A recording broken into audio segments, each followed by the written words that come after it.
heard that we're going to wrap it up at the end of our 7th season.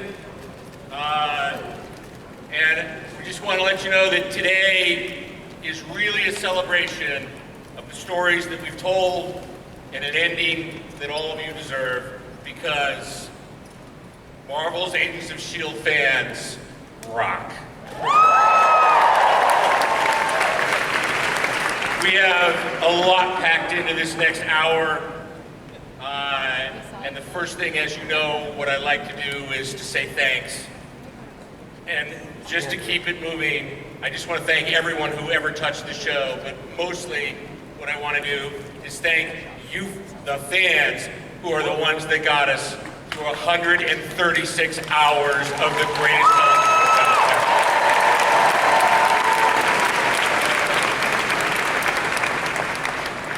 And just so that you know who you're going to get to see, we're going to bring them out all at once. Our executive producer and showrunner, Jeph Bell. Our showrunners and co-creators, Maurissa, Tancharoen, and Jedd Whedon. He plays Deke, Jeph Ward. She plays Yo-Yo, Natalia. Yeah. You know them as Fitz, Simmons, Elizabeth, and Ian. Yeah. Ming-Na, whether she's Skye, Daisy, or Quake, Loeb, Bennet. Oh, Henry, where are you?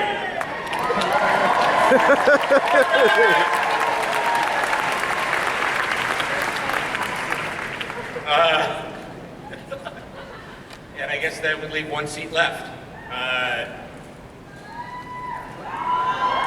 Agent Phil Coulson.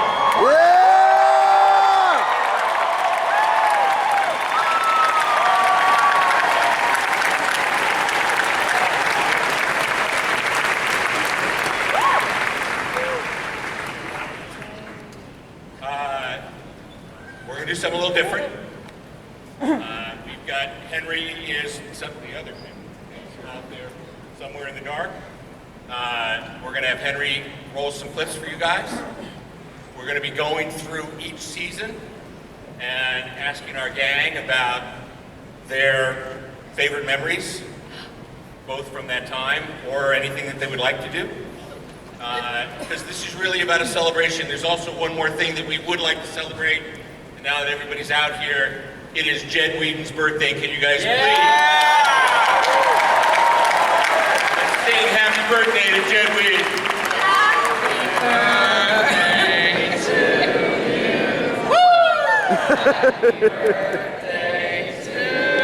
Come on, there's 7,000 of you. Happy birthday, dear Jedd. Happy birthday to you. Thank you, everybody. Maurissa, baby. We have so little time, not worth it, but thank you. And so we're going to start it off with season 1. Henry, turn the crank. Clark, tell us how it all began. Oh, wow. Season 1 is a magical place. I'm kind of breathless from that. I was struck immediately by, this has been such an incredible journey that only happened because when I stepped on this stage with the cast of the Avengers in 2010, I think, not long after that, I was dead. Great first year, that second year becomes the thing that somehow doesn't come up to it, but somehow we surpassed it. How did that magic happen in season 2? There were a lot of reasons, but what I was really struck by watching that was not just our core cast, but this was the year we also expanded and we had Henry Simmons showed up. And I remember that and how we thought, okay, this is a star who's going to be with us. And then we had Bobby and Hunter, and then we had Kyle McLaughlin, and then we had, Edward James Olmos, and we had Ruth Nega, and we had all these amazing actors show up and come in and play with us, and watching our cast with them became one of the, I think, great treats for all of us. And then the other thing about that for me was bringing the Inhuman idea in and watching Skye become an Inhuman. I think Chloe will always remember that night because I hated you that night. yeah, because we have a camera called a phantom camera. It's going 1,000 frames a second, and to do that you need to have like light twice, 3 times as bright as this, and she has to like mime this as she's crying, as she's having feelings, and it was an amazing thing to watch this young woman really step up and become this fantastic actress in that moment. Was really one of And you had to do it really fast. Do you want to show us? Can I say something about that shot? The shot, that L'Oreal shot, that shot, just like that. Because it was so fast, you have, because it's so slow, you have to do the action really fast. Show us. So Jeph comes up and he goes, so you look at BJ, he died, and then look at Ruth, and then you see her, and then the power happens, and then you could get emotional, but I had to do it in 5 seconds. So it had to be like I had to go like this, back, and then like this, and then cry. And I literally, when you told me that, I got so frustrated with the physicality of having to do like such a technical thing while getting emotional that I actually was crying because I was so frustrated. So those tears are just out of frustration. So I just ruined it for you. No, it was amazing because it really is. People don't appreciate how. I mean, you guys, all the cast are so fantastic on screen, but I don't think people realize how technical a lot of it is. Not just with stunts, but with it having to do something really complicated and have feelings. It's the ultimate walk and chew gum on camera on a high rope. So I remember that night more fondly than you do, but I also remember feeling really proud of that moment. Can I say one thing? Throughout the journey of the show, we're kind of calculating, living through the stuff we've been through. The ship that you see up there lives in giant storm-tossed seas. That's just the nature of the story. And so we tend to feel like that most of the time. And a ship that doesn't have ballast and a keel quickly overturns and sinks in constantly tumultuous waters like that. Jeph Bell is our keel, is our balance, is the good-hearted man who has really kept us all sane and together.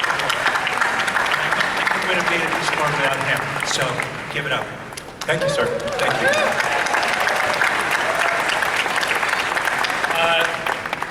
Mig season 2, we found out about the Calvary. What's some of your memories from that time?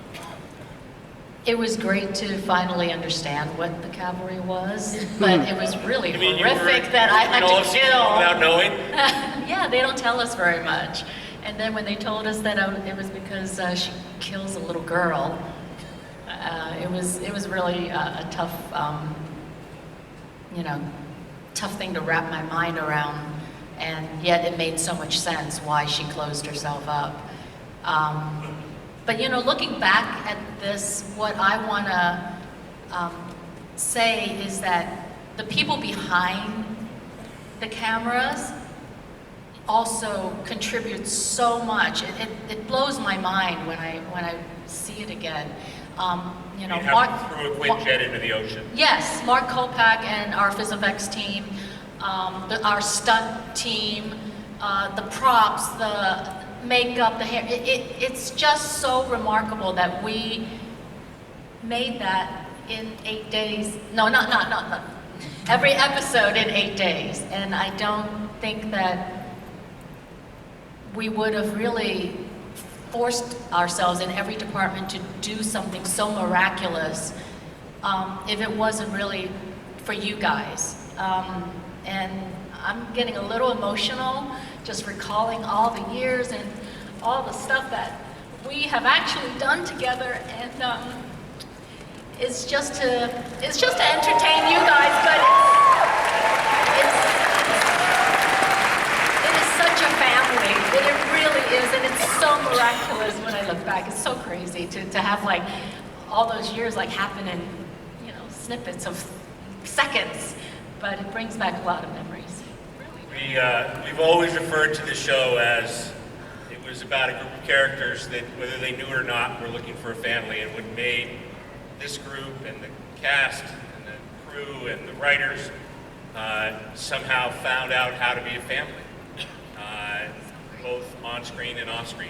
And that's really, again, another testament to you as the fans who really shared that with us. She's ready. I'm fine. Sell out fine. eBay now, we're great. Maybe we should The get couch would never cry like this, you know? Yeah. And we should probably explain, just to give you context, that as Maurissa mentioned, we had our final table read. We are airing season 6, but right now we're shooting the very last episode right now. And so a lot of us are feeling this. We came in with this energy of, hi, good to see you. Because we're going through that. We're having this experience right now, and you should know that part of the reason we're really enjoying this is that we're going through what the characters are going through, which is, this is our last mission together. And the dragons look amazing. Well, speaking of our next mission, let's take a look at season 3. Oh, gosh. Can you guys kiss again? What'd you say? This has happened before and he kissed Jeph Loeb, alright? So be careful. I'll kiss him again right now. I will though, seriously. Yeah, I know you will. Elizabeth, this was the season. You're blushing?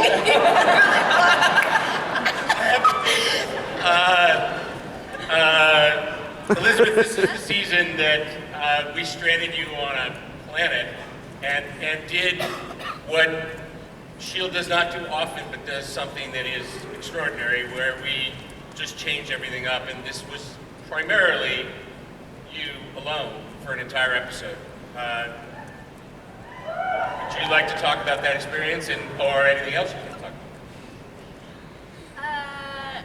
I mean, I got to kiss someone new in the episode.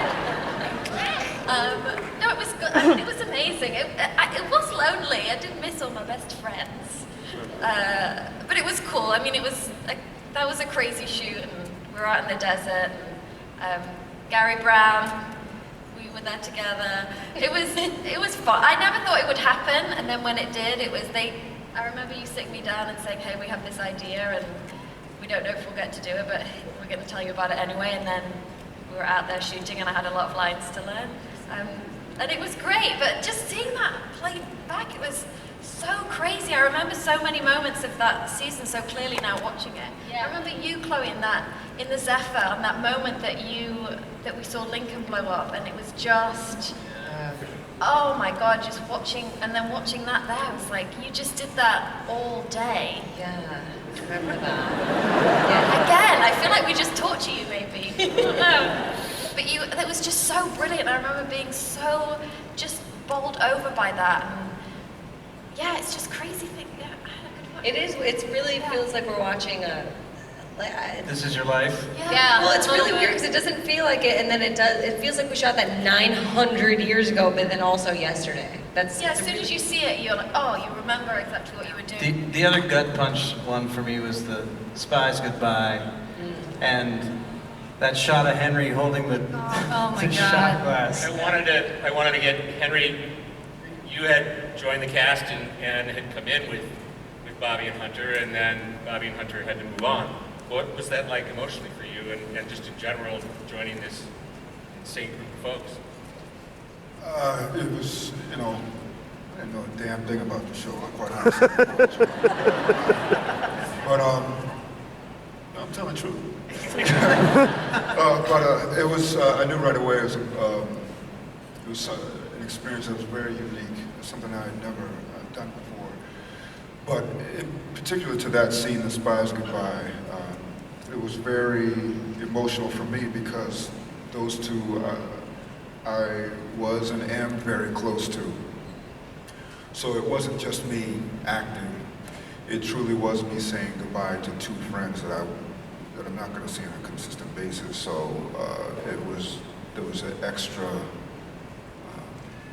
depth of emotion there for that scene. It was my way, I took it personally, it was my way of saying to them how much I love them and how much I'm going to miss them.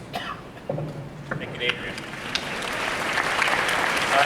Just as a follow-up, Henry, did you ever think in your wildest dreams that you came on the show as essentially the mechanic and are now the director of S.H.I.E.L.D?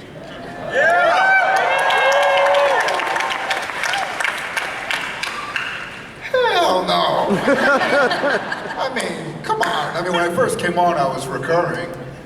I mean, Jedd, you even said I came on, I was just supposed to be there for Fitz to help him out, and then they would decide whether they'd cut me. Well, no, we were like, we're gonna give Fitz like a big mechanic friend.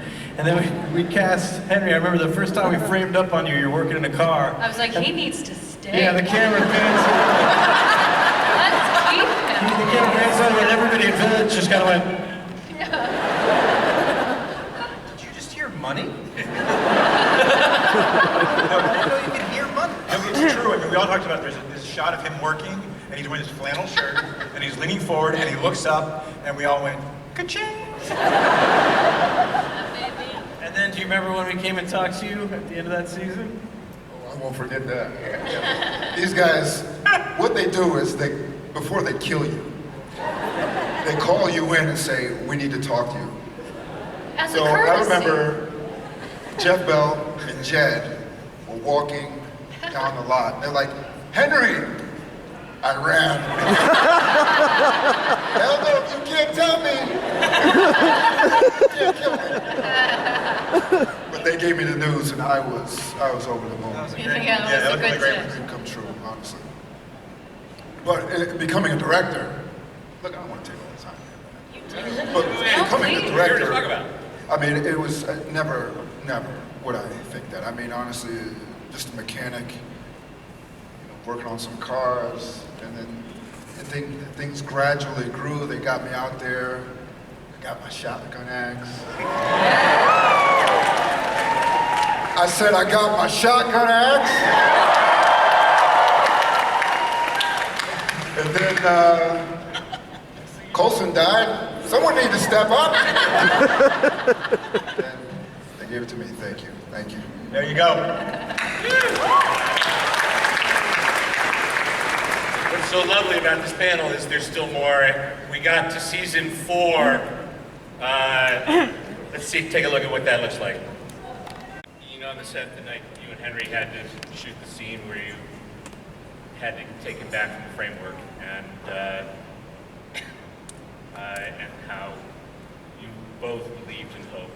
Can you talk a little bit about working on this and that in particular monster?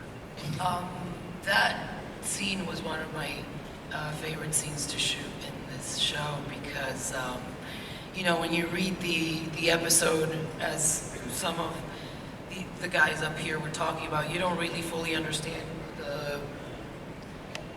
the filmmaking aspect of it. As an actor, you understand the story, and I didn't know that we were going to be bawling our eyes out for 5 hours, and having to pause in the middle of crying, hold the tear, and have them remove a table because things started to disappear around us, and it took a lot of Billy.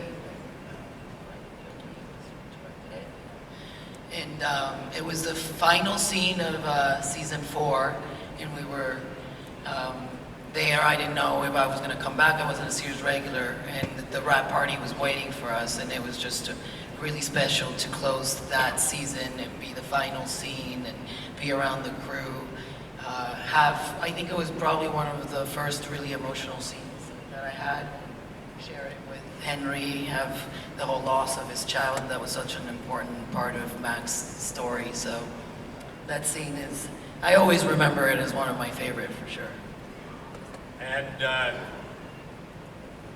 Ian, we saw a whole other side of you. We saw and of Fitz when Leopold emerged. How was that to be basically the big bad of the season? It's pretty fun. As I was saying that, Elizabeth went, "Don't say it was good." knows me so well. No, it wasn't fun actually. You would go home at the end of the day and it wasn't a nice feeling to be acting like that all day. And then, I suppose we'd been split up before, but I've always been so paired up with Elizabeth that it was bizarre. What's that song? What's that song that's like, don't know what you got till it's gone. It's been like sitting in my bed crying, listening to that, thinking of Elizabeth, because we didn't have any seats together anymore. So after that, I didn't take it for granted anymore, did I, Elizabeth? No, you did not. Well, That's it. That's all, folks.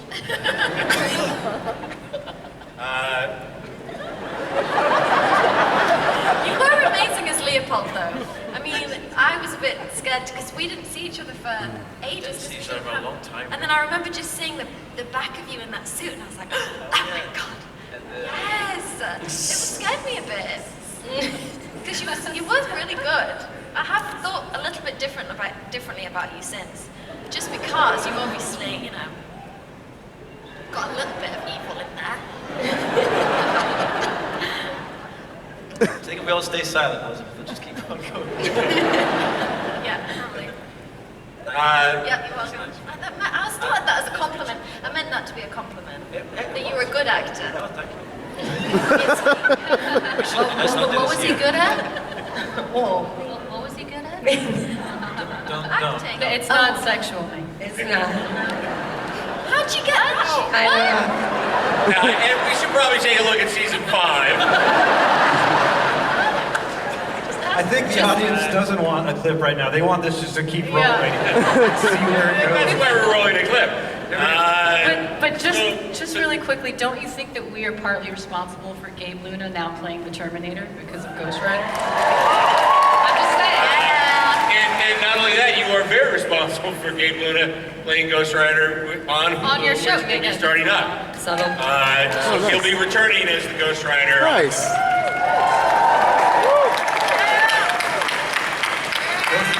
This is where we found you in the future. What was it like joining this cast in season 5 and continuing on into season 6 as you have miraculously returned? Yeah, it was crazy. I ended up coming back and... Well, then he killed the table read so massively as the guy who gets clawed in scene 2. And another person, I guess, wasn't available or didn't work out. He came in and he just stole the part, and like immediately you just wanted more of him, and he's been such a wonderful addition, and we love you. I owe all of them a lot of money for saying that, so that's... Paid me. Well, it's funny because like as and then they were like, okay, you're doing 3 episodes. And I was like, amazing. And then it was, you're doing 4 and 5. And then it was amazing seeing the part where it blows up white light, because we were doing that episode. We did the table read for that episode, and I got blown up. And right afterwards, one of our ADs, Jocko, took me back into the office, and he goes, hey man, I just wanted to show you. And it was a wall of headshots with huge X's all over all of them. And he was like, see how many people died on this show? You're in good company. And I was like, oh, so I'm dying. Okay, well, I didn't know that. I didn't know I was gonna get pulled into this room and told that right now, but cool. And yeah, appreciate that. And then usually when someone dies, they kind of give them an applause at the table read, like, thanks so much for being here, blah, blah, blah. I didn't get that, so I was like, they gave me that part, must very much regret it. But, and then they were like, no, you're coming in the next one, and then it kind of went from there, and it's, I'm trying not to get emotional. It was like crazy because I fell in love with all these people, working with them and being with them every day, and they're all such talented artists and really care about what we're doing and care about each other, and it comes from the bosses down to Clark, to Ming, to Chloe, to everybody sitting up here is like, everybody's took me in a way that they really didn't have to, and it's when you're coming onto a show that already exists, it doesn't usually work out that way. So to be taken in by this family in that way, and now like 2.5 years later, I love all these people very, very much, and to watch all that, it's crazy.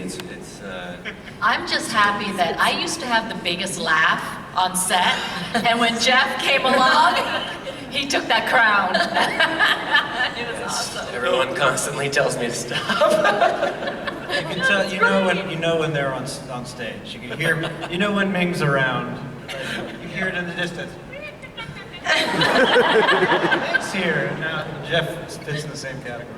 And they also, like, everybody, the character started to change so much because of Zima. Because we, they wrote me that amazing scene, and that kind of, I think, started to shift where the character went a little bit and turned him into what he is now, which is crazy. And, but it's been an honor to be part of this. I'm really lucky. So, Clark, as we are getting closer to wrapping up, I think it's sort of right and honest to talk about the end of season 5, where we really thought that was going to be the end, and so you got to finally say goodbye to Agent Phil Coulson. And what was that like? It was, the episode was called The End. As our family that's out there knows, we never know when we're shooting the end of the thing if we're going to get another season. Kind of felt like we weren't sure if we would, and it was this episode where Coulson is, he's not entirely unhappy because he's stepping onto the sands of Tahiti with someone who's going to make it very magical. If you know what I'm saying. That was immature, I apologize. Too late for that, right? But what was written was really beautiful and really a culmination of a lot of stuff. And, what happened with Ian was incredibly moving. And as everyone has said here, the membrane between the fictional story and our real lives gets very thin. And there's a lot of history and love, and we've been through a lot of stuff together. So saying goodbye and saying I love you to Chloe. I couldn't even rehearse the scene. I just said, put tape down where we're supposed to stand, turn those things on, because it's going to get messy. And it was an amazing episode to shoot, and nobody was more surprised than me to hear about Sarge. Just trying to give you a segue, boss. It is a segue into, I think we're going to try to pull something off here that I don't know that we're going to be able to pull off. We have a few minutes to do some Q&A, and when I mean a few minutes, we have like 3. So we're going to do a lightning round. So these are questions that you ask that can be answered with a yes or a no. So whatever you think you're asking, think about it. This is not going to so go that well. we can get as many people as we can. This is not going to go well. Hey everyone. Hey. Hi. Sit down. My question. Wait, let me ask.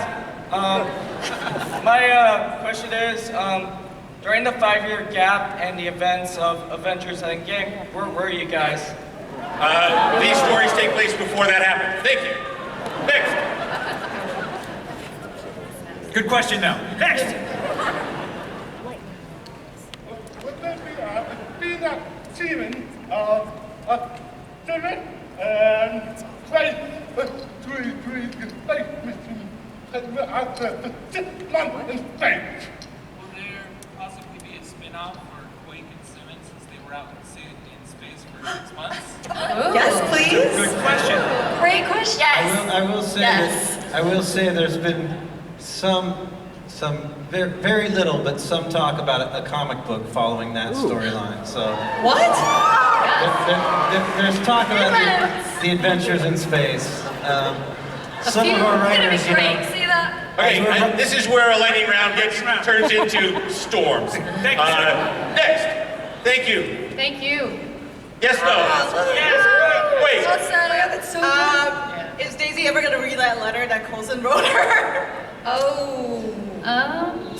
Stay tuned. Stay tuned. Okay, next. Good. I love your outfit. I love your outfit. Amazing. Yes, Snap. Is Sarge an alternate version of Coulson? Oh. sorry, you know what? Anything he said? What did he say? Sarge, the ultimate I think that's another stay tuned. Listen, I think you have to stay tuned. That's another stay tuned. I think that there's an episode on Friday night. Friday night that will answer some of those questions. Yes. Next. Will Fitz and Simmons get married again? Good question. Sure. Next. Will Fitz and Simmons ever take Deke to Scotland? Oh. In the comic book. Yeah. Yes, definitely, for sure. Yes. We'll see. Yes? Okay. Hi, is there any chance that we're going to see any of the agents in the Marvel Cinematic Universe post-season 7? None of us There's know. We don't know. always a chance. Anything can happen. Yay! All these guys.